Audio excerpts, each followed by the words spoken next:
अंधेरे हमेशा रात से नहीं उतरते, कभी कभी वो इंसान के अंदर उतर जाते हैं।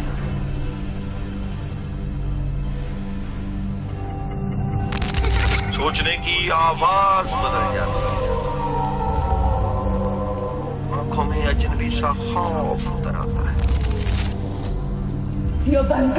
और खुद अपनी ही सांसें दुश्मन बन जाती है।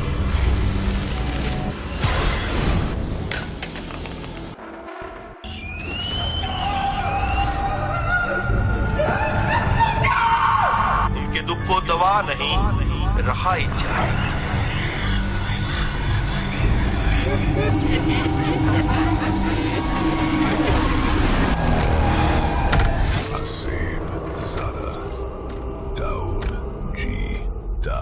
सब जानने के लिए देखिए प्रोग्राम आसिफ ज़दा।